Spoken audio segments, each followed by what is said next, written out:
यह व्याप्तं सर्वमिदं जगत् स्थावर जंगमं तामधेनु शिरसा वंदे भूत भवस्य मातरम।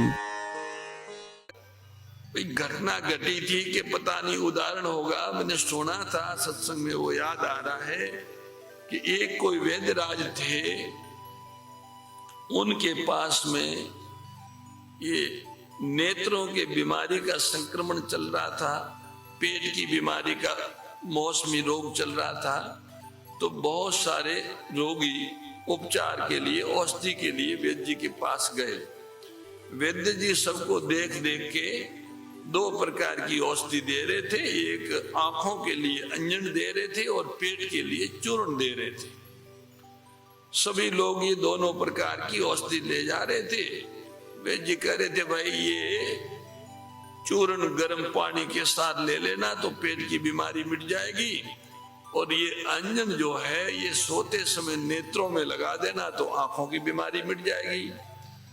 उसमें से एक व्यक्ति ने ये तो याद रखा कि एक औषधि आंख में डालने की है, एक है पेट में पीने की, पर ये ध्यान नहीं रखा कि ये आंख वाली है, ये पेट वाली, ये ध्यान रखा नहीं। केवल इतना है ध्यान रखा कि एक आंख वाली है, एक पेट वाली है। घर में वो गया, भोजन आदि के बाद में सोते समय गर्म पानी मंगा के एक पुड़िया उसने गर्म पानी के साथ ले ली, और दूसरी पुड़िया सोते समय खोल के उसमें से आंख में डालने लगा। तो जैसे आंख में वो थोड़ा गिरा, गिरते ही आंखों में जलन शुरू हो गई। अब वो उसमें चूर्ण में तो आप जानते हो काली मिर्च भी होता है, नमक भी होता है। जो पेट का चूर्ण होता है उसमें काली मिर्च, नमक आदि पदार्थ होते हैं, सौंठ भी होती है, त्रिकुट होता है। आंखें जलने लग गई, रात भर आंखें जली, और पेट में जो आंख वाली चीज डाली थी उससे पेट में भी तकलीफ बढ़ गई। अब वो सुबह उठते ही अपने साथियों को लेके वैद्य जी के पास गए। बोले आपने हमारे साथ बड़ा धोखा किया, देखो हमारी आंखें सूज गई हैं। तो बोले भाई बात क्या है? बात क्या आपने हमको औषधि दी थी आंख की और पेट की, तो हमने उसी को लिया, आपने कहा उसके अनुसार लिया, गर्म पानी में लिया चूर्ण, सोते समय ये आंखों में डाला। तो बोले भाई वो तो ठीक है, पर आपको कैसे, आपको जो मैंने औषधि दी वही औषधि और लोगों को भी दी। ये देखो ये सज्जन आए, ये बाहर जा रहे हैं, तो इन्होंने कहा कि कल वाली औषधि से हमको बड़ा लाभ है, हमको और दीजिए, यात्रा में हम उसका उपयोग करेंगे। और आप कह रहे हो कि हमको गलत औषधि दी, तो हमने तो औषधि सबको एक जैसी जो बीमारी थी उसके अनुरूप दी है। आपने औषधि ली कैसे थी बताओ? तो वो भाई बोले कि कैसे कैसे, जैसे आपने कही थी वैसे। तो हमने क्या कहा था? बोले आपने कहा था कि एक पुड़िया पेट के लिए और एक आंख के लिए। तो बोले फिर लिया जब क्या हुआ? तो बोले गर्म पानी के साथ हमने एक पुड़िया ली, तब तो तत्काल में कुछ नहीं हुआ, पर जैसे ही हमने सो के आंखों में ये डाला तो डालते ही हमारी आंखें जलने लग गई। वेदराज जी समझ गए। उन्होंने कहा भाई ये तो आपने गलती की, जो पेट की औषधि थी वो आपने आंख में डाली, और आंख की औषधि थी वो पेट में डाली। अब औषधि दोनों आपने अलग अलग उसका गलत उपयोग किया। आंखें का पेट में, पेट की आंख में डालोगे तो उसका परिणाम तो गलत ही आएगा। तो ऐसे ही जो समझने वाली बात है, जानने वाली बात है, वो संसार के लिए है, और जो मानने वाली बात है, स्वीकार करने वाली बात है, वो परमात्मा के लिए है। हम साधकों से भूल ये होती है कि हम परमात्मा को तो जानने का प्रयास करते हैं, समझने का प्रयास करते हैं कि भगवान ऐसा है कि वैसा है कि कैसा है कि लंबा है कि चौड़ा है, और संसार को सीधा मान लेते कि हाँ ये शरीर मेरा है और ये शरीर के संबंधी मेरे हैं। तो जो मानने की बात है वहां तो जानना लगाते हैं, और जो जानने की बात है वह मानना लगाते हैं। ये औषधि का विपरीत प्रयोग है और इसका परिणाम भी विपरीत आता है।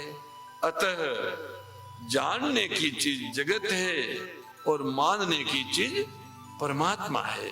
ये बात हमें ध्यान में रखने की कि जगत माने शरीर, शरीर और संसार को हमें समझना है। हम आप इस शरीर को संसार की सीमा के बाहर नहीं ले जा सकते, किसी भी दशा में नहीं ले जा सकते। शरीर और संसार दोनों एक ही है। शरीर और संसार का इतना अविभाज्य संबंध है कि संसार से ही तो शरीर की उत्पत्ति हुई है।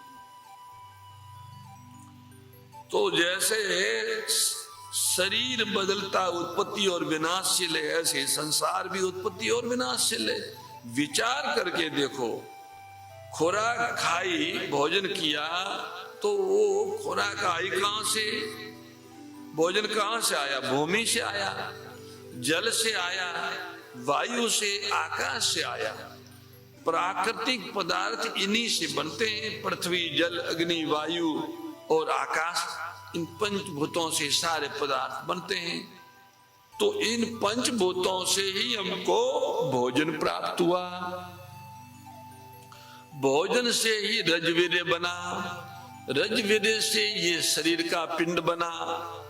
तो फिर स्थिति भी रहा संसार में ही, संसार से ही बना और संसार में ही रहा और फिर संसार में लय हुआ। तब तो उत्पत्ति से पहले शरीर संसार में था, इन पंचभूतों में था। रजवीर्य से पहले वो वहीं था और उत्पत्ति के बाद भी संसार में है और फिर अंत में भी अग्नि में, पानी में, जमीन में, जंगल में, जहां भी डालेंगे शरीर संसार में विलीन हो जाएगा।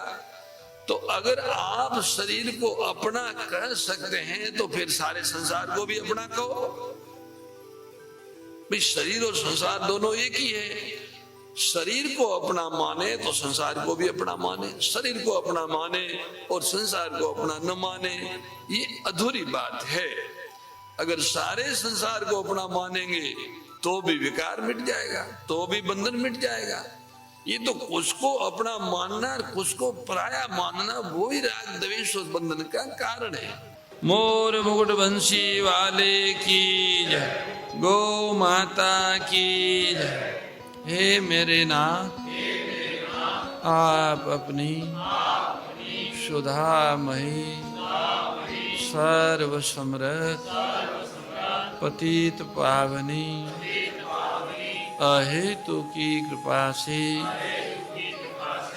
मानव मात्र को विवेक का आदर तथा बल का सदुपयोग करने का सामर्थ्य प्रदान करें एवं हे करुणा सागर, आप अपनी अपार करुणा से शीघ्र ही राग द्वेष का नाश करें, जिससे सभी का जीवन सेवा, त्याग और प्रेम से परिपूर्ण हो जाए। ओम आनंद, ओम परमानंद, ओम सच्चिदानंद। नारायण नारायण नारायण। जय गौ माता, जय गोपाल।